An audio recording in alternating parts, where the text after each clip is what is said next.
Bueno, hola a todos. Nuevamente, una clase más. En esta oportunidad vamos a ver un poco em, del mercado de trabajo, ¿sí? Eh, en particular, digamos, en realidad en particular el mercado de trabajo, eh, pero vamos a tratar el tema del mercado de factores.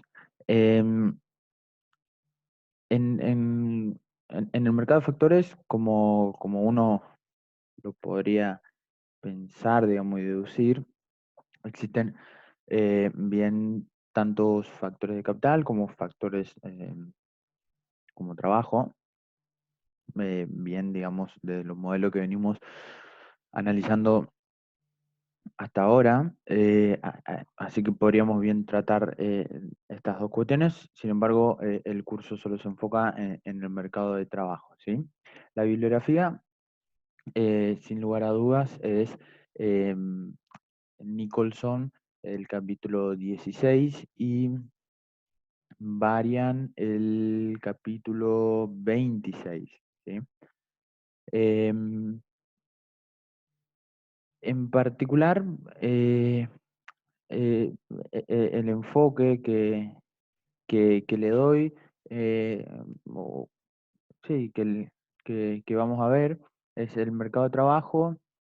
La primera parte, que vamos a estudiar la oferta de trabajo, vamos a enfocarnos en Nicholson, y una vez que tratamos de estudiar la demanda de trabajo en diferentes situaciones, nos enfocamos en Varian, ¿sí?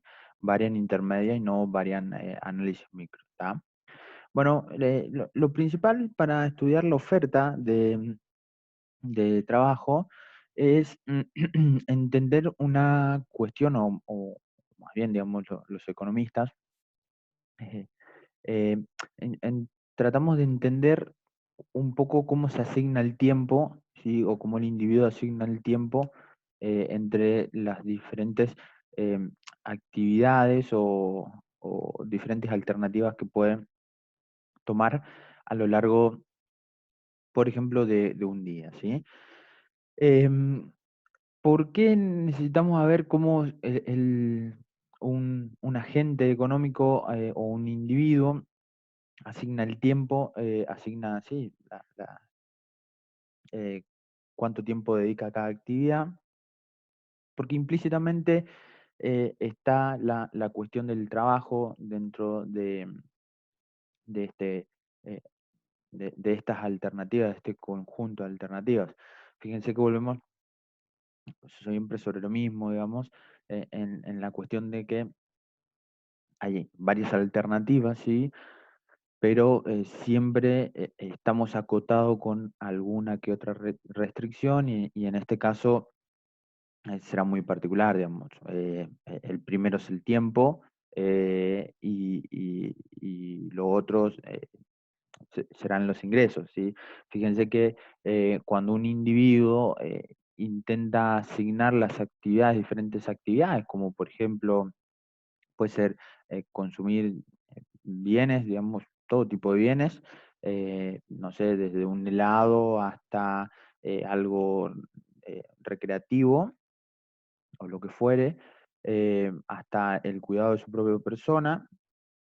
eh, También puede o tiene que tomar decisiones acerca acerca de cuánto tiempo va a trabajar, digamos, porque el individuo debe trabajar para generar ingresos y de esa manera poder consumir estos tipos de bienes, pero también hay algún tiempo que se puede dedicar a tratar de estar, digamos, con su tiempo en ocio, haciendo o bien eh, lo que desea o no haciendo nada en particular.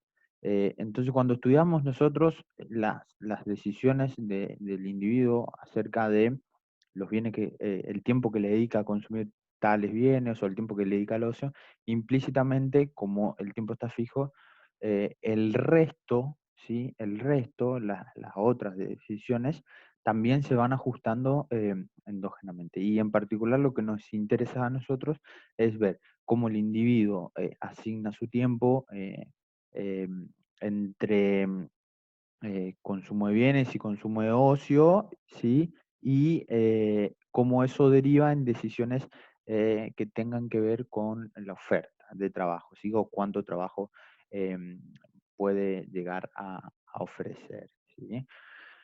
Em, Así que nos adentramos un poco de lleno en la teoría.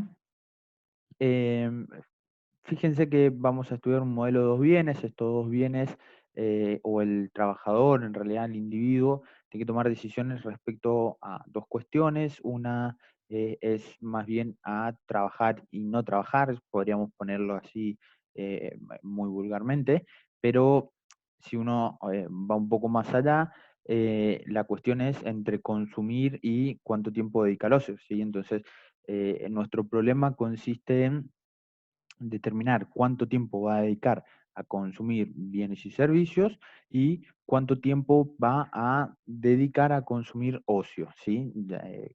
Lo que fuera que entre o ingrese en el ocio. Em, pero análogamente, digamos, o indirectamente, la decisión implica tratar de verificar, si se quiere, o de indagar eh, cuánto tiempo va a dedicar al trabajo y cuánto tiempo va a dedicar al ocio. ¿Por qué lo digo de esa manera?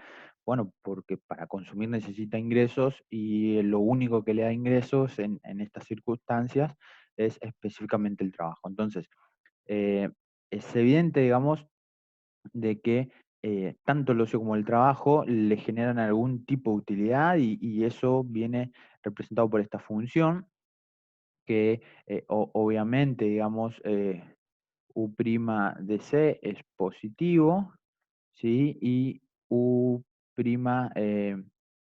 de H también es positivo, ¿sí? O sea que las utilidades marginales son positivas, em, pero em, la cuestión de cuánto consume el individuo va a estar determinado por la cantidad de trabajo que elija, digamos. Es como análogamente, si, aunque lo tratemos como consumo y ocio, es lo mismo pensar decisiones entre consumo y trabajo. De hecho, eh, hay varias bibliografías que lo tratan de esa manera, ¿sí? Entonces, el individuo tiene dos alternativas: o bien trabaja, tiene un salario real. Fíjense que estamos hablando siempre en lo micro, vamos a hablar de lo real, el salario real.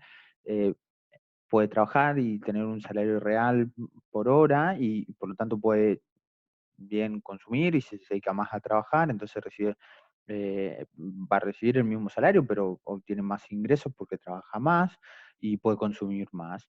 Pero bien, la otra alternativa que tendría el trabajador sería eh, bien no trabajar, ¿sí? Y disfrutar todo del ocio, pero evidentemente prefiere alguna que otra combinación, no prefiere los extremos, sino que prefiere una combinación mucho más equilibradas y por lo tanto estamos suponiendo que la función de utilidad es bien comportada con todo lo que eso implica, la convexidad, la monotonicidad, y etcétera, etcétera, etcétera, ¿sí? Cuando el individuo trabaja, bien recibe un salario y ese salario, o en realidad el individuo trabaja en un mercado que es competitivo y recibe, digamos, ese salario que está determinado, ¿sí? Ahora bien, el individuo, sin lugar a dudas, si nosotros no le pusiéramos alguna restricción, quisiera consumir tanto de ocio como de bienes de consumo pueda, lo máximo, ¿sí? Más es mejor en estas circunstancias, pero sin embargo no puede ser así. ¿Por qué? Digamos, bueno, porque tiene dos restricciones. Una que tiene que ver con una cuestión temporal, que es esta restricción que está acá. Digamos, eh, el día tiene 24 horas, ¿sí? Por lo tanto, en un día en particular, el individuo bien puede repartir su tiempo a trabajar y por lo tanto consumir, o bien al ocio, ¿sí? y tiene una restricción que es más bien financiera, ¿sí? Que está dado por la capacidad que tiene del consumo, está muy relacionada o está directamente relacionada a cuánto trabajo o cuánto va a trabajar en el mercado y por lo tanto a recibir algún que otro eh, salario, ¿sí? Pe- Acá hay una cuestión que también es importante recalcar, que estamos hablando de más bien bienes que son compuestos, en particular porque el consumo es el consumo de muchos bienes y servicios y el ocio también puede ser una variedad de cuestiones que ingresen en esa H que está ahí. Entonces, sin lugar a dudas, el individuo lo que quiere es alcanzar el nivel máximo de la utilidad, ¿sí? Por lo tanto, su bienestar, consumir lo más que pueda, tanto de ocio como de consumo, de bienes de consumo, pero está limitado porque el tiempo es escaso, ¿sí? Y también tiene ingresos que son escasos. Nuestra pregunta para tratar de resolver esta cuestión es precisamente eh, cuál va a ser la combinación óptima de consumo y ocio, ¿sí? Que haga máxima la utilidad, ¿sí? Que al tiempo cumpla con esta restricción, ¿sí? Que tanto lo que se dedica al trabajo como la cantidad de horas que se dedica al ocio no pasen más allá de las 24 horas y que precisamente todo lo que consuma sea exactamente igual al ingreso. Si nosotros trabajamos un poco estas dos ecuaciones que están aquí, lo que logramos, específicamente si lo expresamos de esta manera, logramos expresar a ver, logramos tener a esta ecuación que está aquí, que básicamente es como Nicholson lo llama como un ingreso completo, ¿sí? Que está dado por este término de 24 por el salario real, que es básicamente si trabajase toda la semana, obtendría, o sea, todo el día, perdón, obtendría todo ese salario. Y ese salario lo puede dividir justamente en dos cuestiones, en consumir o bien en ocio. Eh, pero este término que está aquí, que es W por H, lo importante es que eh, nos está marcando justamente que el precio específicamente del el ocio está determinado por el salario y ese es un salario que se está perdiendo, ¿sí? Entonces ahí va a estar, digamos, un poco el trade-off, la alternativa, digamos, al individuo obviamente le gusta el ocio, em, entonces preferiría estar mucho tiempo de ocio y consumir, eso sería muy óptimo, pero si está mucho tiempo, digamos, en ocio, se está perdiendo salarios porque se está perdiendo de trabajar. Entonces, dedicarse más horas al ocio implica un costo de oportunidad en términos de el salario real perdido por no estar trabajando, no dedicar esas horas a trabajar, ¿sí? Entonces, eh, más bien, digamos, el problema se resume eh, clásico, digamos, ya para esta altura.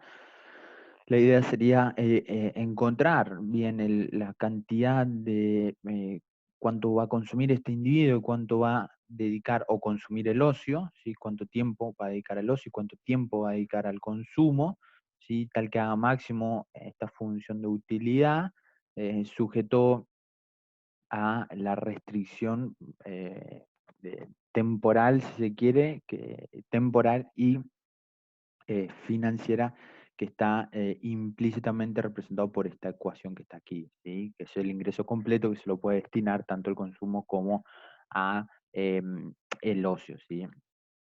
Fíjense que voy a volver un poquitito para atrás, que esta ecuación que está aquí específicamente deviene de eh, combinar estas dos ecuaciones, que son las dos restricciones que el individuo presenta al momento de tratar de elegir cómo va a asignar su tiempo, ¿sí?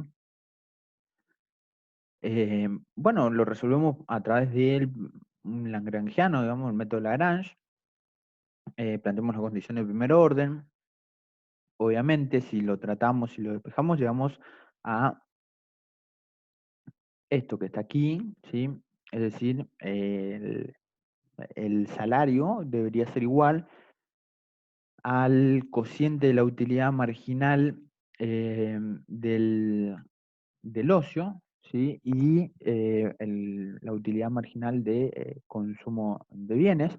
Y esto que está aquí, ese cociente de utilidades marginales, no es otra cosa que, si recordamos un poco la teoría del consumidor, no es otra cosa que una tasa marginal de sustitución, en este caso de el ocio por el consumo. Y lo que nos está indicando es que la resolución del problema es específicamente donde, en aquel lugar donde el salario sea igual, el salario real sea igual a la tasa marginal de sustitución, algo subjetivo, si se quiere, de ocio por consumo, ¿sí?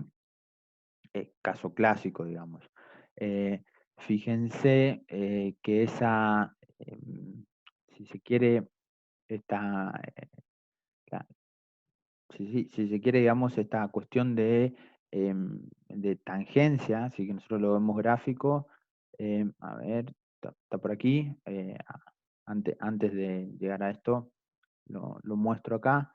Esa cuestión de tangencia está dado por eh, una recta, digamos, que me va a mostrar, ¿sí? La capacidad que tengo, si se quiere, de entre generar ingresos eh, para consumir y para destinar al ocio, ¿sí? Eh, entonces, una vez que aseguro las condiciones de primer orden, si no estoy seguro debería chequear las condiciones de segundo orden, y las condiciones de segundo orden me dirían que, como en cualquier problema de la teoría del consumidor y de la teoría de la producción también, em, la solución, digamos, va a ser un verdadero máximo en la medida que esta tasa marginal de sustitución sea decreciente. Es decir, que necesitamos asegurar la convexidad propiamente dicho de la estricta convexidad, o la que sea estrictamente cuasi cóncava en términos del análisis matemático de esta función de utilidad, ¿sí? Eh, la cuestión es que justamente acá hay una cuestión respecto en este punto que viene, em, o el principio de optimización lo llama Nicholson, que en realidad dice que va a ser en equilibrio, va a estar en equilibrio el individuo, el agente económico, siempre que, em, digamos, el número de horas que dedique o que opte por trabajar sea igual al salario real, digamos, ¿sí? Eh, ¿qué me está indicando, digamos? Porque no tengo el trabajo en algún lugar acá, digamos, ¿sí? Más bien el trabajo está implícitamente metido o siendo análogo al ocio. Por lo tanto, fíjense que, si bien nosotros estamos decidiendo o tratando de encontrar cuál va a ser la combinación óptima de ocio y consumo de este individuo, dado todas estas restricciones, estamos implícitamente diciendo cuánto va a trabajar. Entonces, eh, lo- el equilibrio del consumidor, el equilibrio de este trabajador va a ser en aquel lugar en donde la tasa marginal o en aquel lugar en donde el número de horas que trabaje, ¿sí? Este individuo implique que la tasa marginal de sustitución del ocio por el consumo sea igual al salario eh, real, ¿sí? Em, por lo cual, digamos, dado esta condición, de hecho, si nosotros también acá un poco trabajáramos, digamos, porque lo único que hicimos acá fue resolver estas dos ecuaciones. Si nosotros trabajamos un poco más y tratamos de resolver el sistema, lo que vamos a hallar en realidad, como toda la teoría del consumidor, son funciones de oferta, en este caso de trabajo, ¿sí? De decisiones de trabajo. Ahora bien, hay una cuestión que me parece que acá está lo más rico, que tiene que ver con, ok, ya sabemos cuál es el principio de optimización en el trabajo, en el trabajador, si se quiere. Sabemos que este individuo va a elegir la cantidad de horas de trabajo en aquel lugar en donde la tasa marginal de sustitución del ocio por el consumo sea exactamente igual a el salario real. Ahora bien, ¿qué sucede, digamos, si qué sucede, digamos, si aumenta el salario real? Em, para ir tratando de entender un poco las elecciones del trabajador, digamos, o del individuo que está tratando de decidir óptimamente entre cuánto consumir, cuánto dedicarse al ocio e implícitamente cuánto dedicarse a trabajar, digamos. Entonces, ¿qué pasa si sube el salario real, digamos? Como bien lo dijimos anteriormente, la subida del salario real, en realidad en lo primero que impacta es en que ahora se hace mucho más caro dedicar tiempo al ocio, ¿sí?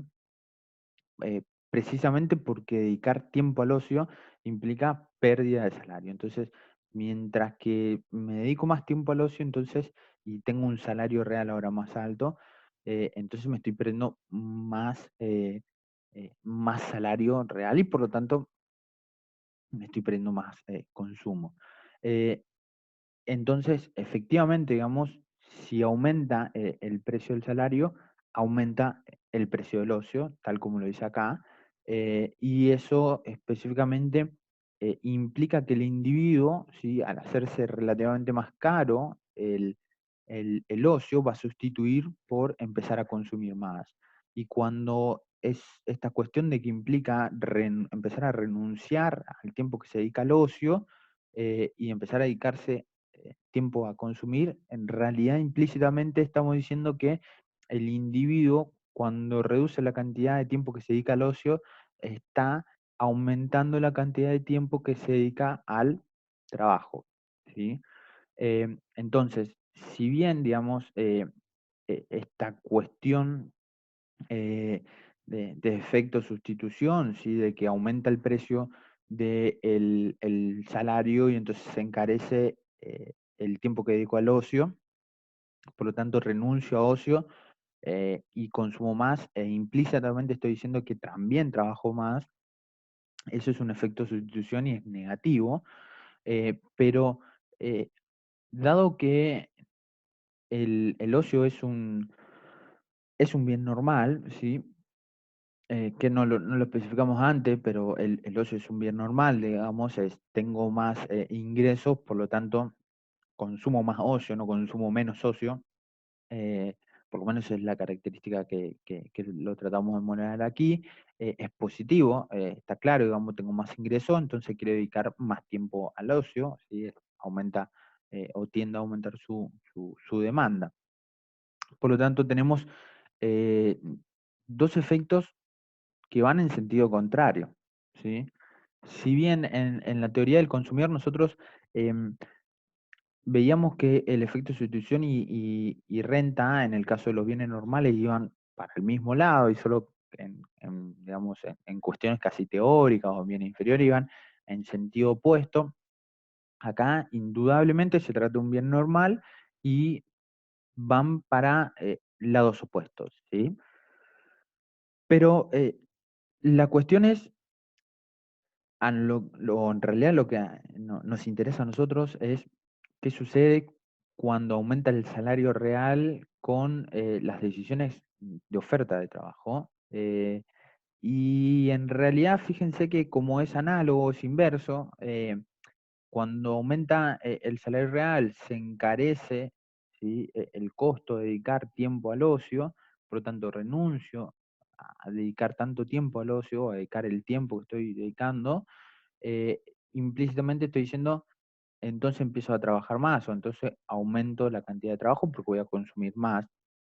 Y entonces ese efecto negativo que tenía, que estamos visto por efecto sustitución, ahora el efecto sustitución digamos, en cuestiones de salario y trabajo y cantidad de trabajo ofrecida es puramente positivo, porque el efecto sustitución entre salario y ocio es negativo, y como es inverso, entonces esto es positivo. Pero el ingreso, ahora el efecto ingreso es negativo porque precisamente, digamos, eh, si tengo más ingresos, tiendo a consumir más el ocio, por lo tanto tiendo a trabajar mucho menos. Y indudablemente acá también van en sentido contrario, independientemente de que se trate de un bien normal o inferior, ¿sí? A priori no podemos saber cuál es, digamos, para qué dirección se mueve la cantidad de trabajo ofrecida del individuo, porque los efectos operan en sentido opuesto, pero bien podríamos tratar de modelar eh, situaciones en donde la cantidad o sea, en uno pese un efecto y en el otro pese otro. Específicamente, este es el ejemplo, fíjense, esta es la función de utilidad, estamos en el plano consumo-ocio, ¿sí? Esto es una función de utilidad que básicamente representa el nivel de bienestar del individuo cuando consume ocio y consumo. Esta es básicamente esta línea recta que está aquí, es básicamente su restricción, su restricción, las dos restricciones que tiene mezcladas, tanto desde la restricción financiera como su restricción de tiempo, ¿sí? Como el tiempo no va a variar, digamos, tiene 24 horas. Aquí lo que nos hace pivotear la recta es precisamente em, la cuestión de la restricción financiera, que vendría a ser la restricción que viene representado por, era C igual a W por L. Y esto que está aquí, esto que está aquí es L.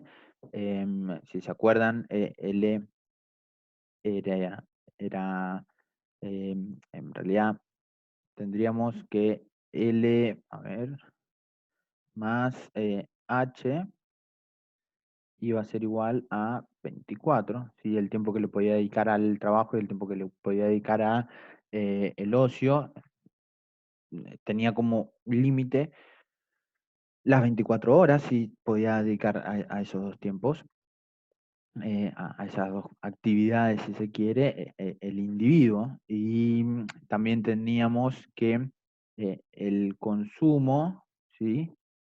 Epa, se me fue esto. Em, Teníamos que el consumo estaba determinado precisamente por la cantidad de trabajo que ofrecía y por el salario, ¿sí? Entonces, si nosotros combinamos un poco todas estas cuestiones, de hecho, fíjense que aquí se despeja L y esa L se introduce aquí y específicamente nos queda esto que está acá, ¿está? Entonces, fíjense que nos da una restricción, nos dice básicamente eh, todo lo que el individuo puede adquirir, la cantidad, las diferentes combinaciones de ocio y consumo que puede adquirir cuando el tiempo tiene 24 horas y se dedica simplemente a trabajar y a dedicar al ocio, y cuando el salario es W, ¿está? Entonces, partimos primero de una situación como esta, inicial, donde el, el individuo está consumiendo C sub 0 y H sub 0, y de repente hay un shock, ¿sí? Que hace aumentar el salario real, y como estamos viendo aquí, o sea, como vemos aquí, mejor dicho, la pendiente de esta función, que es lineal, es precisamente W, y lo que implica mayores salarios implica que esta recta empieza a girar en sentido de las agujas del reloj, entonces se vuelve más inclinada, más hacia arriba, y el individuo finalmente se ubica aquí, ¿sí? Eh, consumiendo C sub 1 y H sub 1, o sea, la nueva combinación de consumo y ocio que maximiza el bienestar o la utilidad del individuo está determinado por este punto, en donde sí vemos que se cumple la cuestión de la pendiente de la función de utilidad, dada por la tasa marginal de sustitución, dado por el cociente de las utilidades marginales entre la utilidad marginal del ocio y respecto a la utilidad marginal del consumo, y la pendiente de su restricción presupuestaria, que en este caso viene determinado por W, ¿sí? Ahora bien, el individuo pasa de un saque, digamos, de este punto que está aquí a este punto que está acá, pero teóricamente nosotros podemos descomponer, digamos, el proceso de pasar de, vamos a poner el punto, esto es el punto A al punto C, ¿sí? Y esa descomposición está dado por el efecto sustitución y el efecto renta. Fíjense que cuando aumenta el salario real, eh, se hace más caro dedicar tiempo al ocio, y por lo tanto ese tiempo que se dedica al ocio se empieza a reducir, ¿sí? Para tender a, o para irse, digamos, con los incentivos adecuados, para irse hacia consumir más el consumo, y por lo tanto reduciendo el tiempo de ocio y consumiendo más. Eso implica también trabajar mucho más. Por lo tanto, eh, ante un aumento del salario real, el consumidor pasa de A a un punto como el C, ¿sí? Como el S, perdón, a un punto aquí, a este punto que está acá, al punto S que viene representado por ese punto. Y específicamente eso es el efecto sustitución, que en realidad es un efecto sustitución a las Slutsky, en donde, a las Higgs, perdón, en donde estamos viendo que fíjense que esta recta que está aquí es paralela a esta recta que está aquí, o sea, tiene la misma pendiente. Entonces estamos viendo cuál es la elección del consumidor, la nueva elección del consumidor con la nueva pendiente, que en este caso es W1, pero manteniendo constante el nivel de utilidad. Y eso implica que el consumidor lo que hace es ante digamos, la situación de que se encarece el ocio en relación al consumo, entonces renuncia al consumo y dedica más tiempo al consumo, y por lo tanto dedica más tiempo al trabajo, porque aumentó el costo relativo del ocio. Sin embargo, si nosotros pudiéramos dibujar aquí, esto, a ver, aquí, el pasaje de aquí a aquí, de ahí a ahí, es efecto eh, sustitución, ¿sí? Sin embargo, ahora el individuo tiene más dinero, ¿sí? Y por lo tanto, como tiene más dinero, su ingreso real aumentó, y el ocio es un bien normal, incrementa el consumo del ocio, y en este caso opera para aquel lado el efecto, esto que está aquí, es efecto ingreso, ¿tá? Fíjense que el efecto sustitución va para aquel lado y el efecto renta va para aquel lado, tal como nosotros lo explicamos verbalmente. Y en este caso, el efecto, perdón, mm, el efecto renta va desde este punto que está aquí hasta este punto que está acá, ¿sí? Hasta este punto que está acá, va en dirección hacia aquel lado, ¿sí? Entonces, en este punto, ¿qué vemos? En este punto vemos que el efecto sustitución, que viene representado por esto, es mucho mayor al efecto ingreso, está simplemente representado por este segmento que está aquí. Eso implica que el aumento del salario implicó, ¿sí?, un aumento en la cantidad de trabajo ofrecida, ¿sí? Eh, es decir, digamos, si nosotros estamos mirando una curva oferta, esa curva oferta tendría una pendiente positiva de trabajo tal como la conocemos. Pero cabría alguna situación como esta, ¿sí? Como esta que está aquí a la derecha, en donde ante el aumento del salario real, ¿sí?, el efecto sustitución nuevamente opera en sentido contrario, ¿sí? Nuevamente hace renunciar al bien que se hizo eh, más caro, digamos que es en este caso el ocio, el individuo renuncia al ocio, ¿sí? Por lo tanto, esto que está aquí es el efecto sustitución, ¿sí? Y una, una vez que está ahí, digamos, entra a operar el efecto ingreso, y el efecto ingreso es tener más ingreso, por lo tanto, consumir más del bien que es normal, que en este caso es el bien, eh, es el ocio. Y finalmente termina en esta cuestión que está aquí, digamos, en ese punto. Esto es el efecto ingreso.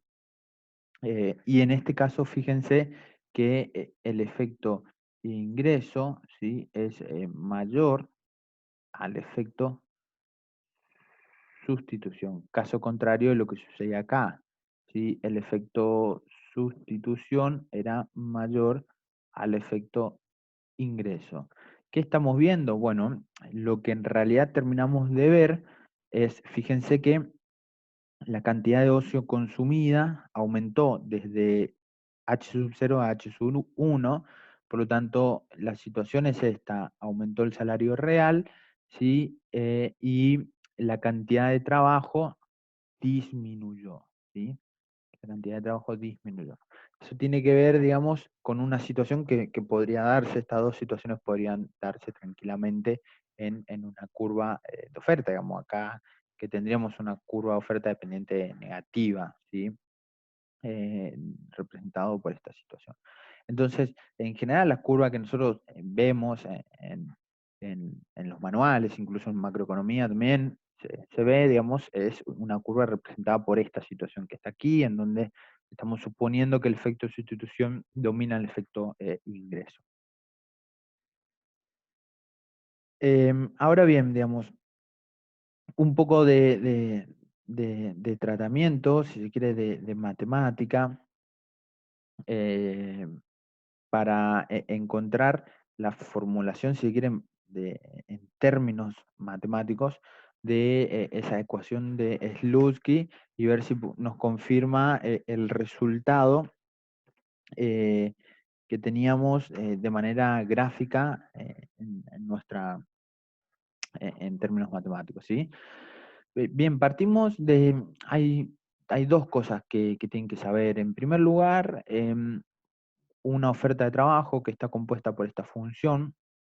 Acá fíjense una cosa, el tratamiento que le da Nicholson es agregarle un término. Este término está representado por el ingreso real extra que tiene el individuo. Este ingreso no depende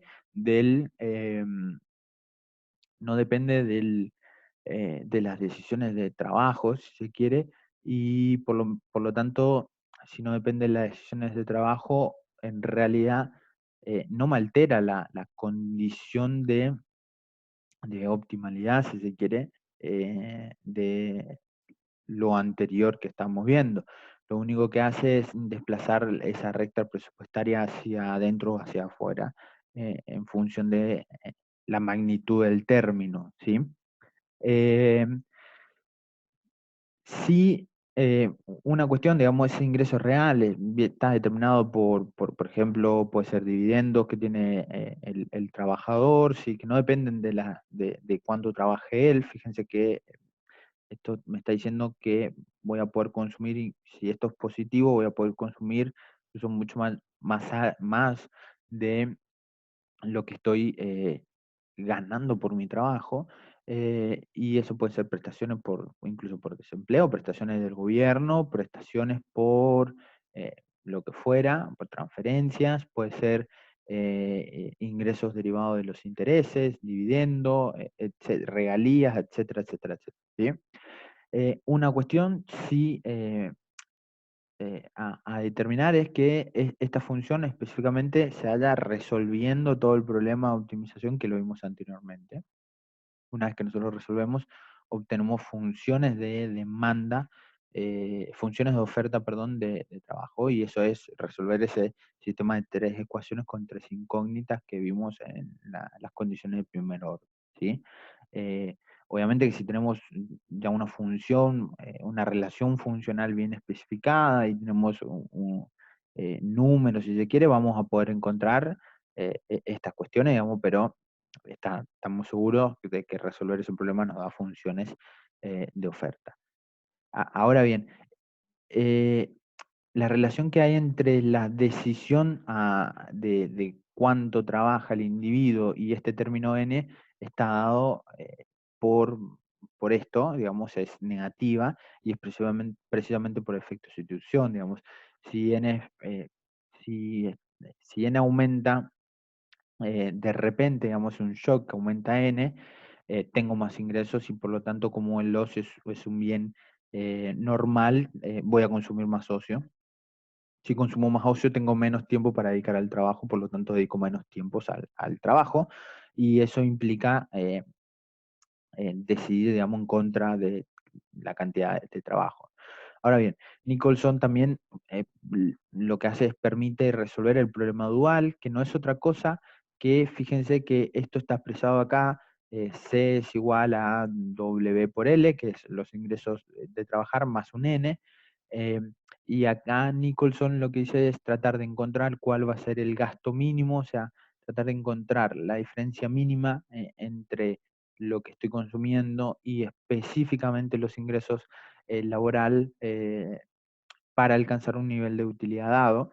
eh, y esta específicamente lo que me está diciendo es que esto está representando los ingresos extralaborales, es el problema dual, digamos, así cuando nosotros maximizamos la utilidad sujeto a una restricción presupuestaria, unos ingresos, y después decíamos cuál es el gasto mínimo para alcanzar un nivel de utilidad, esto es exactamente lo mismo, ¿sí? ¿Cuál es el gasto mínimo para alcanzar un nivel de utilidad?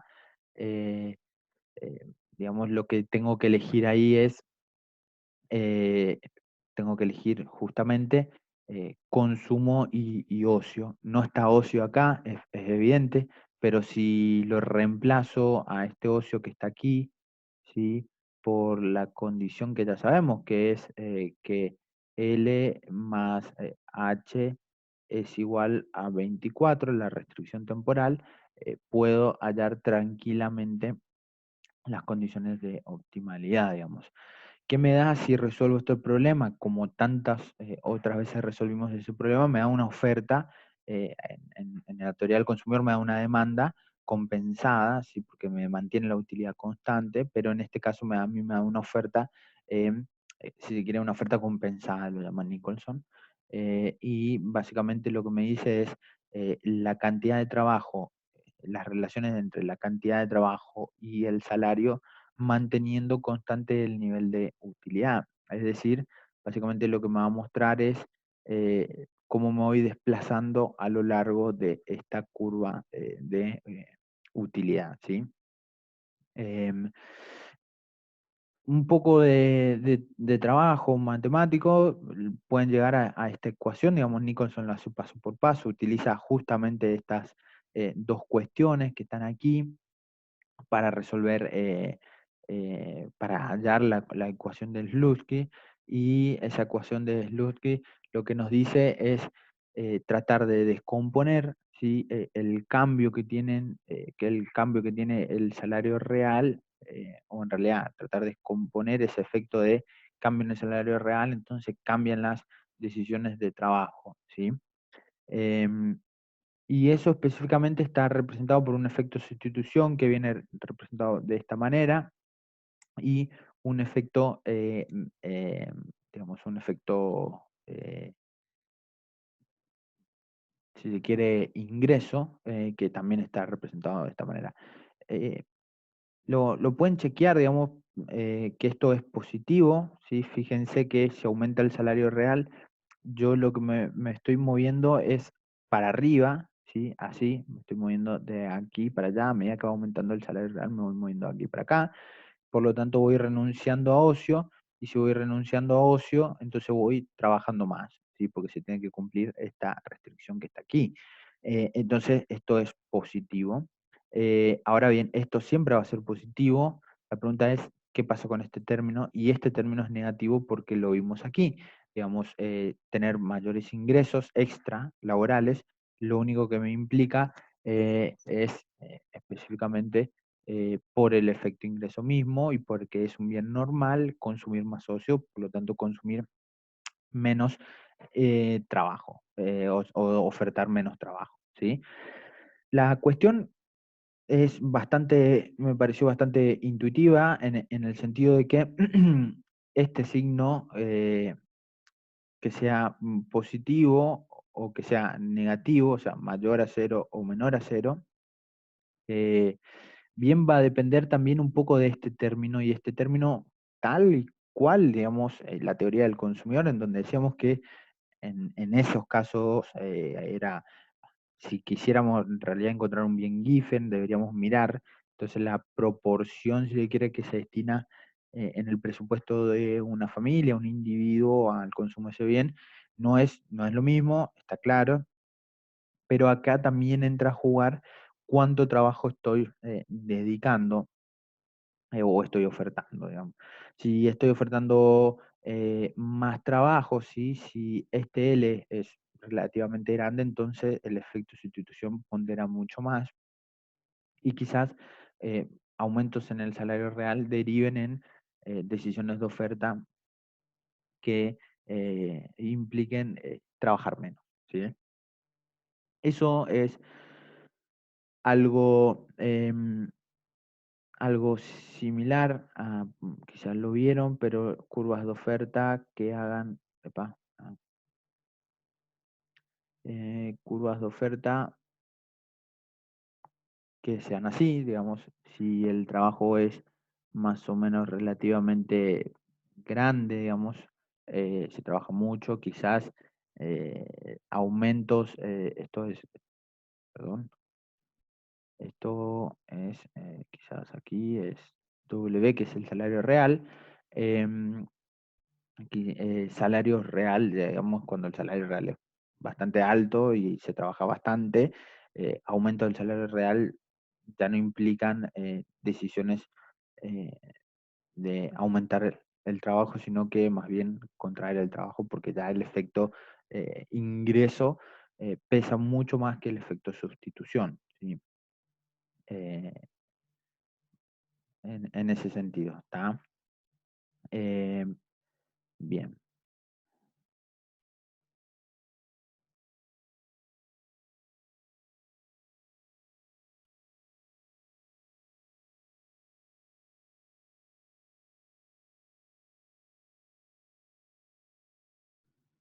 bien. Ahora, ya que lo terminamos de ver, un poco a la cuestión de la oferta de trabajo, eh, lo que vamos a ver ahora es un poco la demanda de trabajo, sí, ante diferentes situaciones. En particular, eh, ante, por ejemplo, estructuras de mercados imperfectos. Generalmente nosotros cuando vimos la demanda de trabajo en la unidad en la teoría de la producción, derivamos una demanda factorial y esa demanda factorial estaba en un contexto de estructura de mercados competitivos, ¿sí? Ahora bien, digamos, es evidente, ¿sí? Es evidente que si una empresa maximiza los beneficios, específicamente va a elegir la cantidad de un factor o va a contratar un factor siempre que ese factor genere los ingresos necesarios para poder eh, pagar, digamos, a ese mismo factor, digamos, ¿sí? O el costo de ese factor. ¿Sí? Eso en términos un poco eh, más si se quiere, más técnico, implica que el ingreso del producto marginal específicamente debe ser igual al el costo marginal, y el ingreso del producto marginal no es otra cosa que, em, digamos, el aumento en la producción, ¿sí? Que puede generar ese factor, esa unidad adicional de factor, ¿sí? Y el ingreso adicional que pueda generar ese aumento en la producción, ¿sí? Pero esto en general va a depender un poco de la estructura de mercado en la cual estemos. eh, y específicamente, fijémonos, digamos, este ejemplo que está aquí, que es muy sencillo. em, Supongamos que tenemos un monopolio en producto, ¿sí? Tenemos un monopolista que está actuando en una estructura monopólica en el producto, pero que se enfrenta a un mercado de factores en el cual es competitivo, ¿sí? La tecnología viene, o sea, está representada por esta función y el ingreso de este monopolista está representado por esta función. No es otra cosa que la función inversa de demanda multiplicado por la cantidad que está vendiendo este monopolista. Eh, Fijémonos, fijémonos, digamos, que ante un aumento en la cantidad, ¿sí? de trabajo utilizada, si supongamos que el monopolista decía aumentar la cantidad de trabajo utilizada, no importa la razón, lo decía aumentar, eso implica un aumento en la producción necesariamente por la función, porque acá no la definimos, pero F', ¿sí? Específicamente es positiva, ¿sí? O sea, la productividad marginal del trabajo es positiva, pero crece una tasa decreciente. Entonces, aumentamos la cantidad de trabajo del factor trabajo, aumenta la producción, y eso no es otra cosa que el producto marginal, ¿sí? Y cuando aumenta la producción, porque estamos viendo acá la función de ingreso, entonces también van a aumentar los ingresos de este monopolista. eh, y entonces el ingreso del producto marginal es específicamente, está relacionado con estos dos términos, con el producto marginal del factor trabajo y con el ingreso marginal producido por aumentar eh, en, en- en una magnitud específica el trabajo, ¿sí? Y bueno, esto específicamente está representado por el ingreso del producto marginal, que no es otra cosa el ingreso que genera el aumento en una unidad del factor utilizado, y eso es específicamente el producto del ingreso marginal por el producto marginal.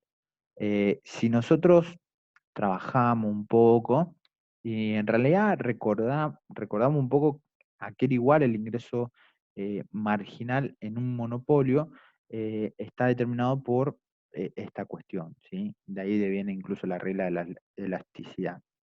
Eh, ¿qué, qué podemos ver acá, digamos? Lo que se puede ver en sí, digamos, es que em, si la elasticidad, por ejemplo, empezamos por el caso eh, de competencia perfecta. Si la elasticidad de la demanda a la que se enfrenta, porque esta es la elasticidad de la demanda del trabajo, la elasticidad de la demanda del producto, del mercado, digamos, a la cual se está enfrentando el monopolista, es muy elevada, ¿sí? De hecho tiende a infinito, es perfectamente elástica, este cociente se hace cero, y específicamente el ingreso del producto marginal es, en ese caso, es P, ¿sí? por el producto marginal, ¿sí? De el trabajo, ¿sí? Y eso específicamente P por el producto marginal del trabajo no es otra cosa que el valor, ¿sí? de el producto marginal, ¿sí? Ese famoso concepto del valor del producto marginal. Entonces, en una situación competitiva, el ingreso del producto marginal es exactamente igual al valor del producto marginal. Em, Sin embargo, si no estamos en una estructura competitiva, estamos en una estructura monopólica como la que estamos ahora, eh, entonces la elasticidad no es infinito, es pequeña, digamos, relativamente pequeña, y por lo tanto, el ingreso, ahí ya, el ingreso del producto marginal, ¿sí? Es mucho mayor al producto marginal, ¿sí? Porque en realidad todo este término que está aquí, ¿sí?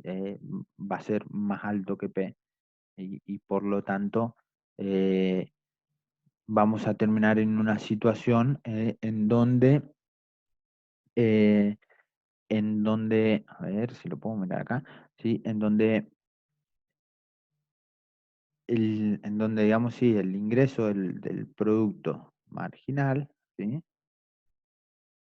del trabajo va a ser más elevado que el valor del producto marginal. ¿Tá? Y bueno, me salió un poco medio raro, pero creo que se entiende. Eh, y bueno, en esta cuestión que me está diciendo, digamos que específicamente está ingresando el ingreso del producto eh, marginal, va a ser, no, perdón, va a ser esa la inversa, digamos. Em, En el caso de, a ver, si el ingreso del producto marginal es más elevado, em,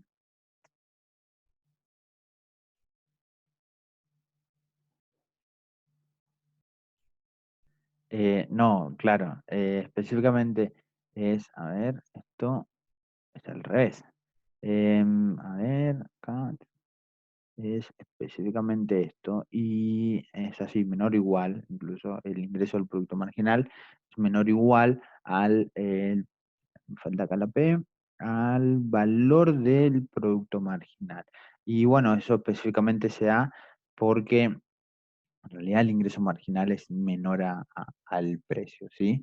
Entonces, ¿qué estamos viendo un poco acá? Digamos que cualquiera sea el nivel de empleo, digamos, de- del factor, el valor marginal que tiene para el monopolista es mucho menor, el valor marginal que tiene una unidad adicional del factor es mucho menor que el que tiene una empresa competitiva. La pregunta es, ¿por qué se da esta cuestión? Y la respuesta está precisamente en el propio comportamiento del ingreso marginal. Si nosotros aumentamos el factor trabajo, en nuestro caso, ¿sí? En una unidad, eso implica generar más producción, ¿sí?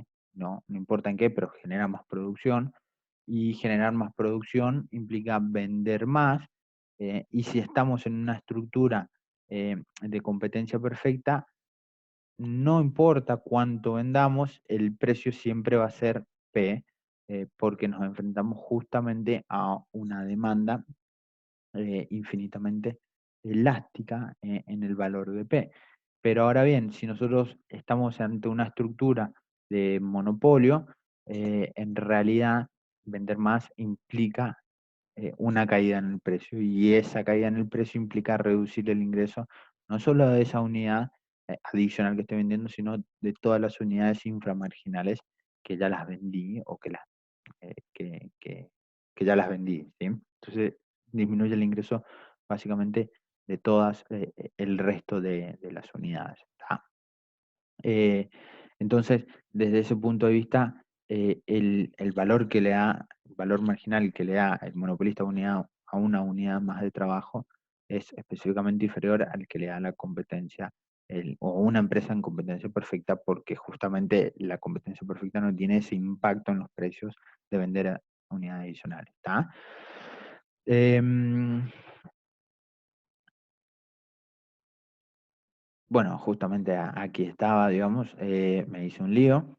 Em, pero acá está, digamos, si se da esta cuestión que el ingreso que genera una unidad adicional, ¿sí? El factor es mucho menor al valor de esa productividad marginal, que no es otra cosa que el precio multiplicado por el producto marginal, que se haría en una situación de competencia perfecta. em, la consecuencia de eso es específicamente un menor nivel, si se quiere, de contratación o de empleo de el factor, ¿sí?, de producción que estamos considerando, que en este caso es el trabajo, que en un caso de competencia perfecta. Y eso tiene un poco de lógica, digamos, si nosotros decimos, si comparamos incluso intuitivamente monopolio versus competencia perfecta, vemos que el monopolio produce mucho más, él produce mucho menos, la competencia produce mucho más, por lo tanto la competencia debería demandar más trabajo y el monopolio mucho menos.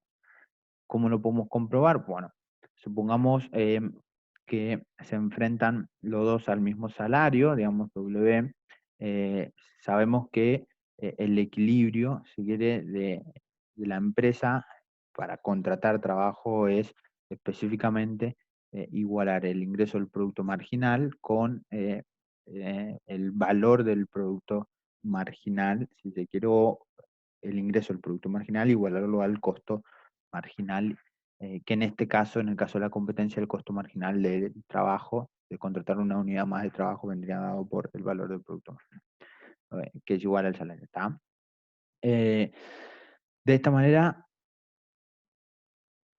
tenemos que específicamente si el ingreso del producto marginal viene dado por el valor del producto marginal, entonces tengo que igualar el ingreso del producto marginal al costo marginal, y el costo marginal contratar una unidad más de trabajo, como estamos en un mercado que es competitivo en el factor, implica igualar estos dos términos, y eso es algo que nosotros ya lo conocemos bastante bien.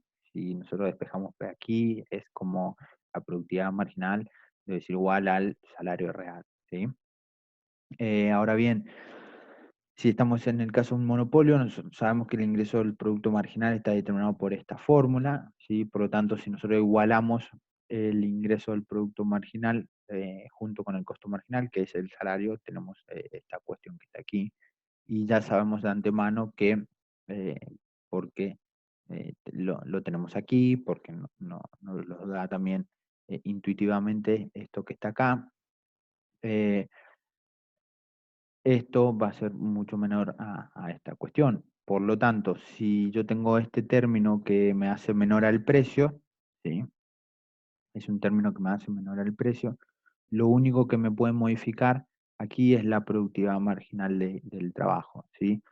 Si tengo que este término, que vendría a ser algo como este término, es menor, este término está aquí, es menor a esto, eh, lo único que puedo cambiar, porque la demanda ya está dada, digamos, la elasticidad ya está, puedo cambiar, modificar la productividad marginal del trabajo, y en ese caso lo que tengo que hacer es aumentar, porque el salario para los dos es el mismo.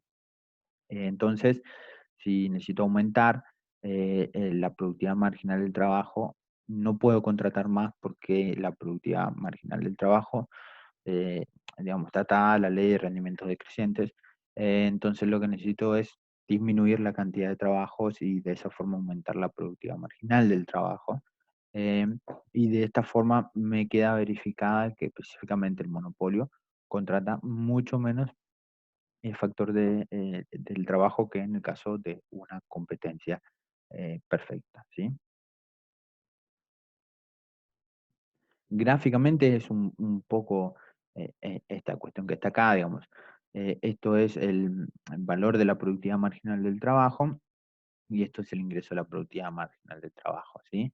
Eh, Vemos que si esto está representado de esta manera, W, digamos, es el salario, entonces específicamente se contrata trabajo en el caso del monopolio, ¿sí? Contrata aquí trabajo en donde el costo marginal que está representado por W es igual al ingreso del producto marginal que está representado aquí, ¿sí? Por esta línea.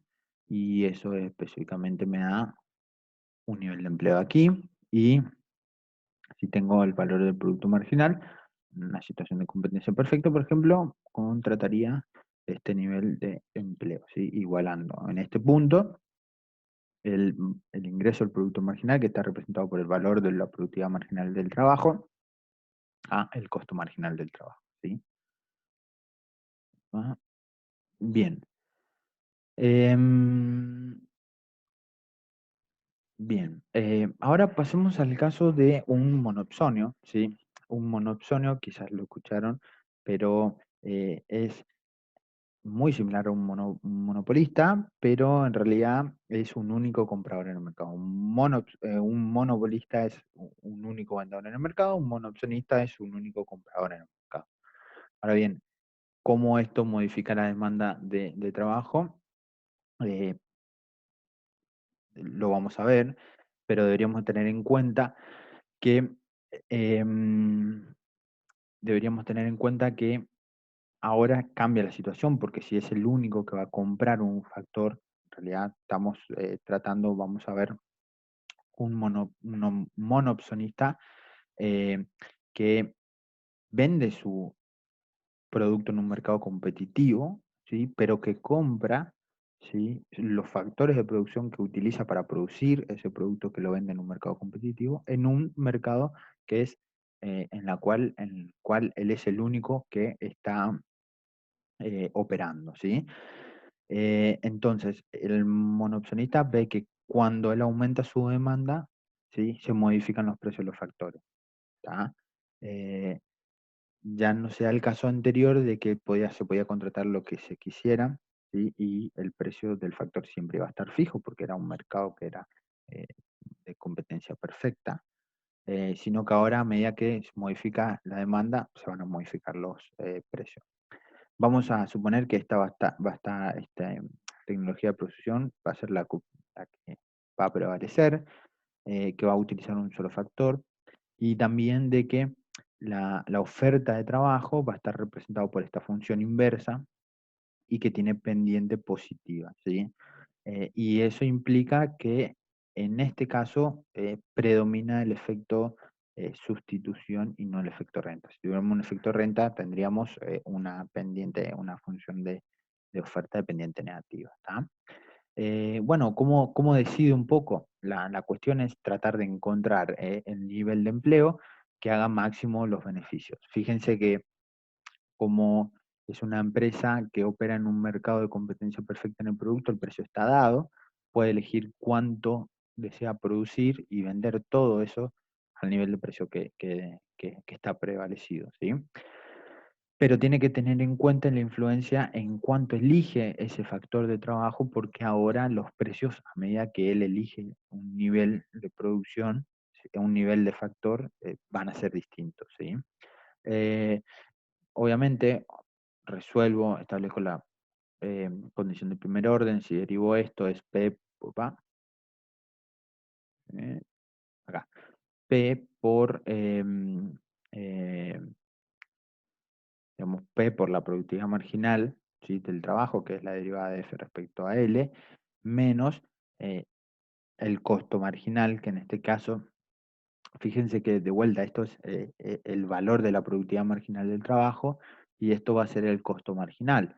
Eh, Ahora bien, este costo marginal está representado por toda esta función que está aquí y toda esta función que está aquí, si nosotros la trabajamos un poco, es decir, si multiplicamos W en ambos términos, tanto arriba como abajo, aquí, ¿sí? Y después hacemos la inversa, llegamos a algo muy parecido a la regla inversa de la elasticidad, que era con la demanda, pero en este caso es con la em, demanda, si se quiere, o con la oferta de un factor. ¿Tá?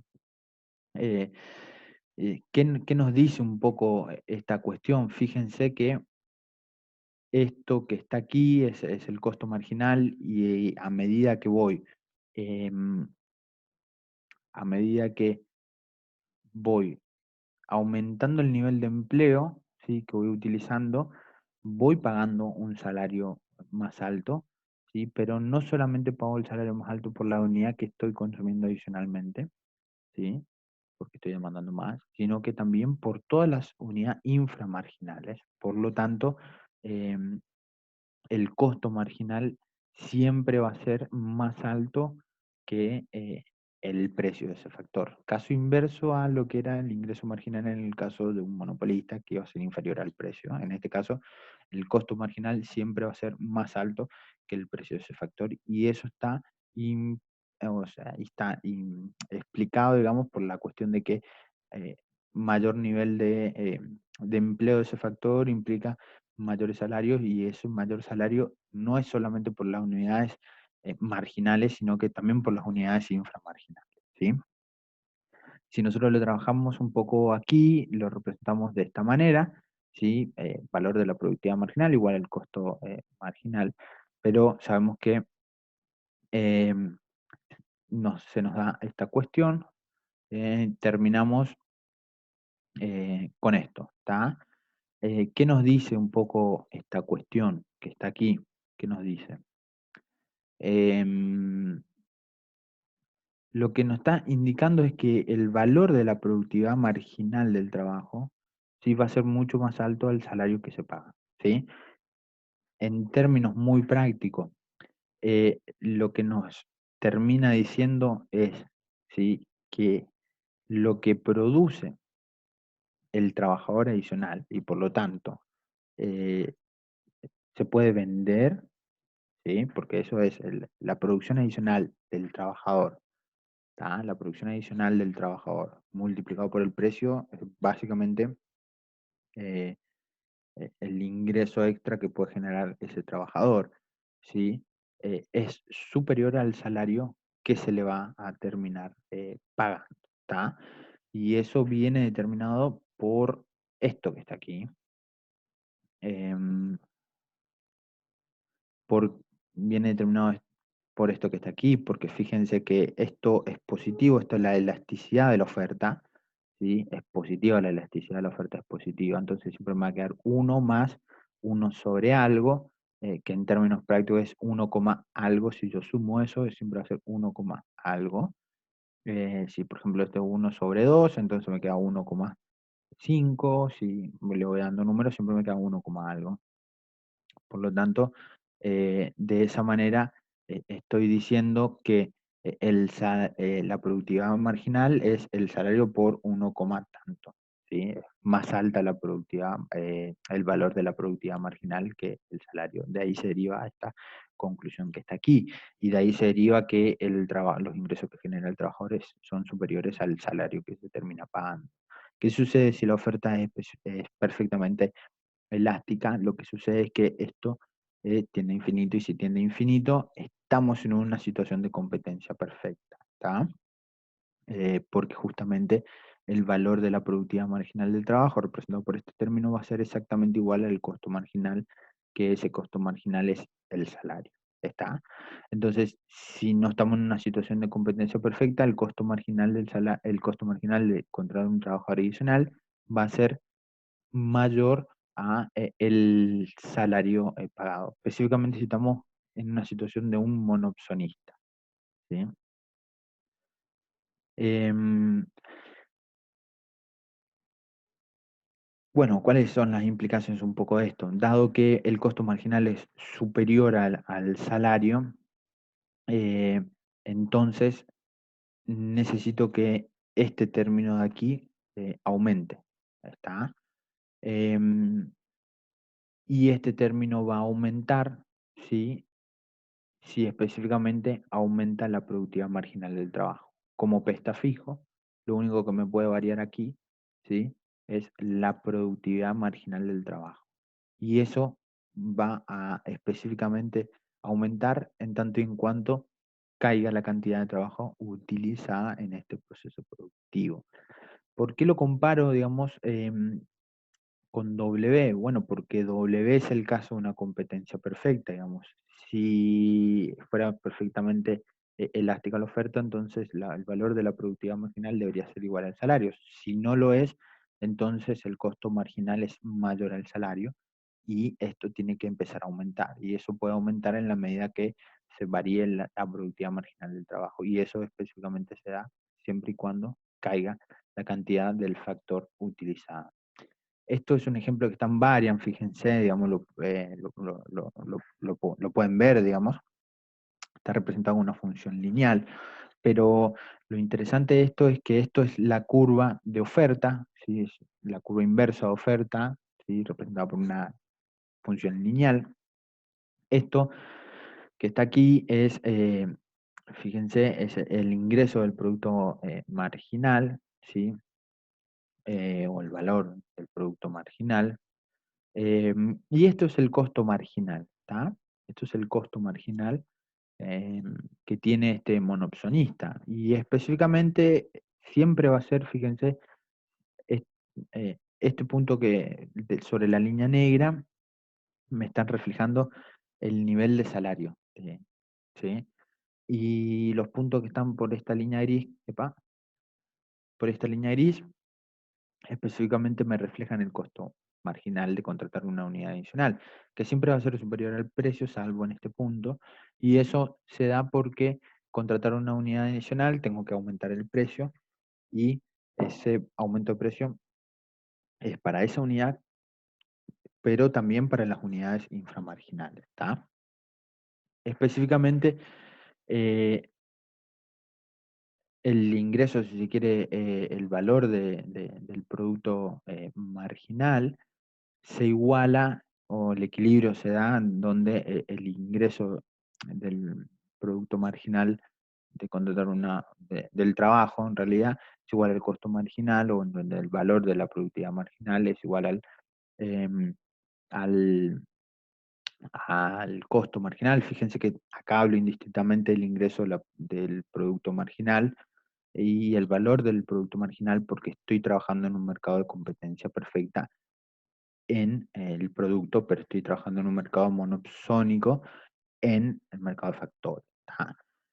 Y eso específicamente implica, si yo encuentro este punto, implica contratar el estrellita nivel de trabajo, implica justamente que esto que está aquí es el costo marginal o es el valor de la productividad marginal de esta cantidad de trabajadores y el salario que se le paga es específicamente este que está acá y es más bajo que el valor de la productividad marginal del trabajo. ¿Qué quiere decir todo esto? Bueno, lo que quiere decir es específicamente que el monopsonista o la estructura de mercado monopsónica genera ineficiencia, pero yo ya no en el producto, en el mercado de productos, sino en el mercado de factores.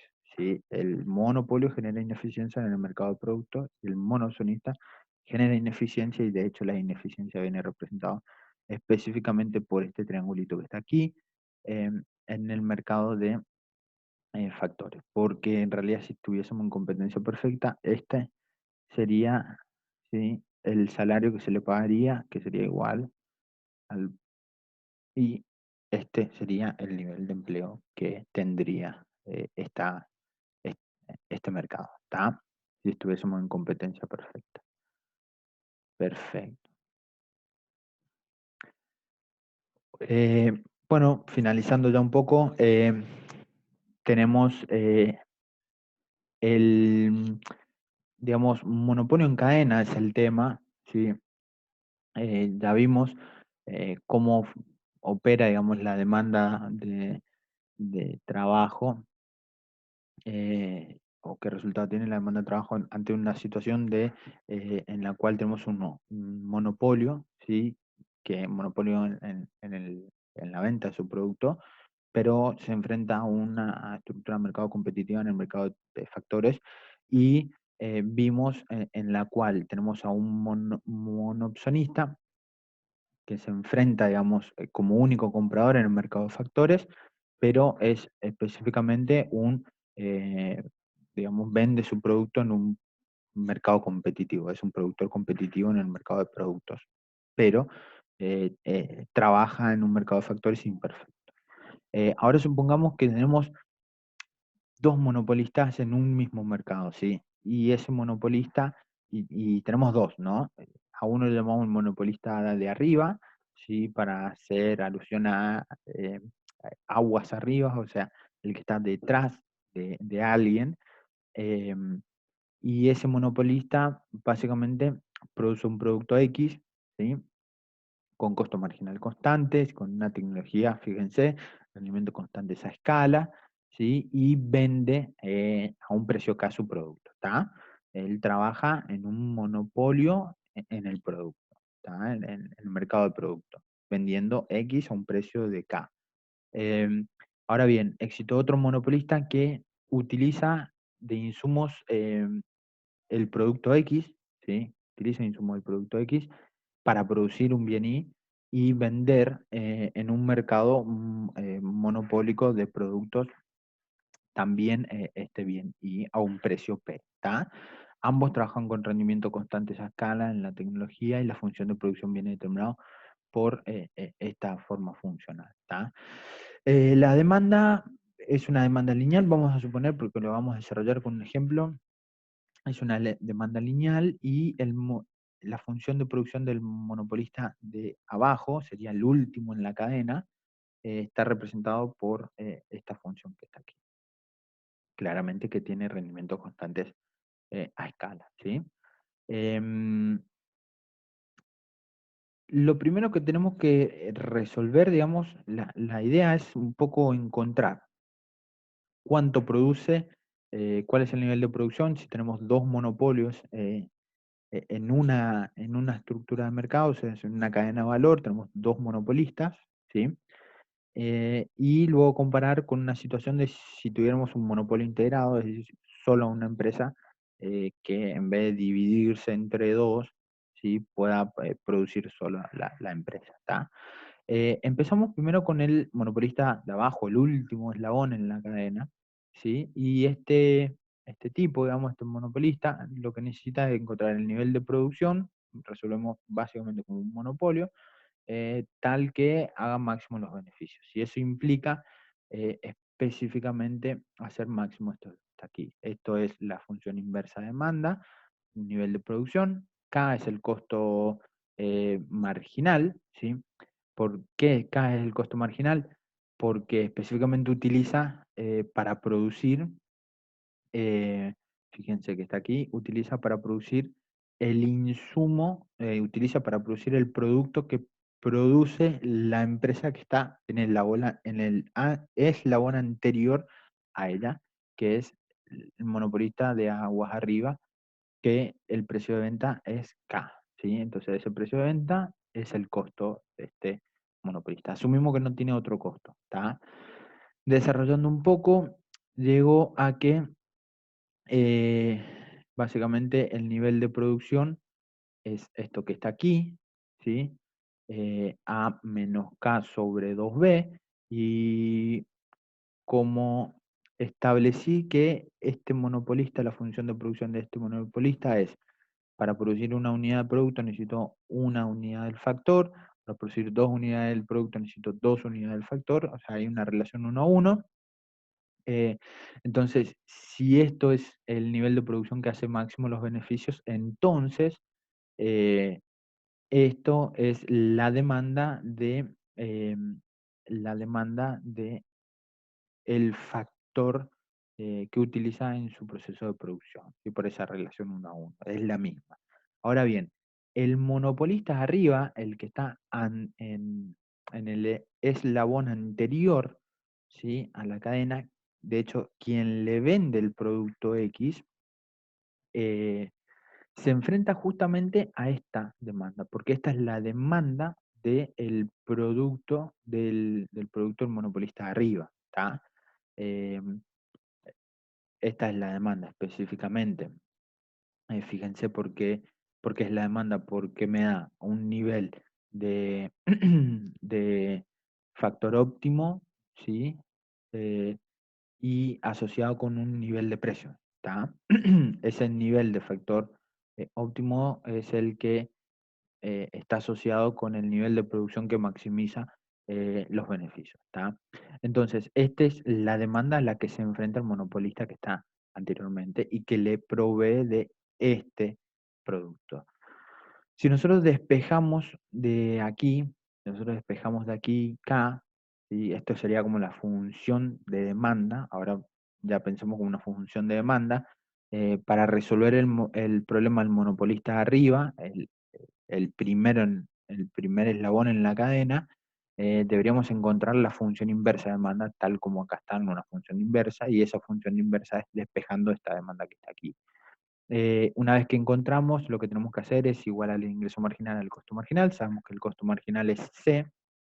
Si una vez que tengo esta la función inversa de demanda, esto es el precio, lo multiplico por la cantidad, que la cantidad es X, y derivo justamente respecto a X y obtengo el ingreso marginal que me da precisamente esto que está aquí. ¿Está?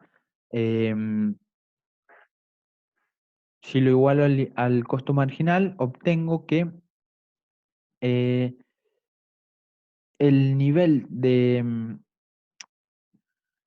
producto que maximiza los beneficios del monopolista de aguas hacia arriba, o sea, el primero en la cadena de valor, es justamente A menos C sobre 4B, ¿sí? Inferior al resto, ¿está? Pero si ese es la cuestión está aquí, si ese es el nivel de producción que hace máximo sus beneficios, dado que la demanda está especificada de esta manera por su cliente principal, entonces, si él va a producir este nivel de producción, entonces el monopolista de abajo o el último en el eslabón de la cadena va a producir específicamente esto mismo que está aquí por esta relación que establecimos aquí, ¿está? Entonces me queda que el nivel de producto final de esta estructura de mercado, de este monopolio en cadena, es A menos C sobre 4B. Ahora bien, ¿qué sucede si hay, si en vez de haber dos monopolistas, ¿sí? En la cual uno provee de insumos al otro y el otro elabora un bien final, hay solo una empresa?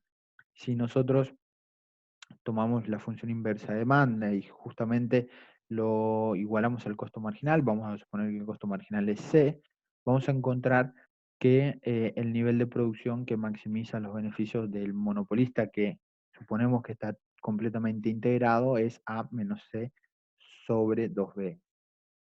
¿Cuál es la cuestión aquí? Bueno, específicamente esto que está aquí, ¿sí? Es mayor a esto que está acá. Fíjense que es A menos C dividido 4B y esto es A menos C dividido 2B. ¿Está? Entonces, em, si esto es, si tener solo un monopolista en una estructura es mayor, la producción es mucho mayor a tener dos monopolistas en la estructura del mercado, ¿cuál es la razón? La razón es que tenemos, cada monopolista, cuando tenemos dos monopolios en una estructura de mercado, fija su precio con un margen por encima de los costos marginales, ¿sí? Y ese margen se traslada, o sea, cuando el monopolista de aguas arriba fija, ¿sí?, el nivel de producción y fija, por lo tanto, el nivel de precios, ya lo fija con un margen por encima del costo marginal, ¿sí? Porque eso lo hace tener poder de mercado. Y ese precio lo pasa al monopolista de abajo, al último eslabón de la cadena, y este justamente elige el nivel de producción que maximiza obviamente sus beneficios y fija el nivel de precios otra vez de ese producto, otra vez aplicándole un margen. Entonces tenemos doble margen y ese doble margen está asociado con un nivel de precios muy altos, ¿sí? Muy altos, y ese nivel de precios muy alto implica una menor cantidad de producción en una situación que haya dos monopolistas eh, o en la situación de monopolios en cadena, ¿tá? Que si hubiera solamente uno y solamente se aplicara una vez un margen sobre los costos marginales, ¿sí? Eh, bueno, así que eso es todo del mercado de factores. Em, eh, Básicamente es un poco estudiar la oferta, ¿sí? Ver eh, cómo deciden los individuos las decisiones de trabajar y después estudiar un poco la demanda eh, ante diferentes situaciones, como por ejemplo la demanda cuando tenemos un monopolio en el mercado de productos, la demanda cuando tenemos un monoopcionista, ¿sí? Un único comprador en el mercado de factores y después específicamente estudiar eh, el problema de tener monopolios en cadena y su relación con el monopolio tradicional, ¿sí? Así que bueno, nos vemos la próxima.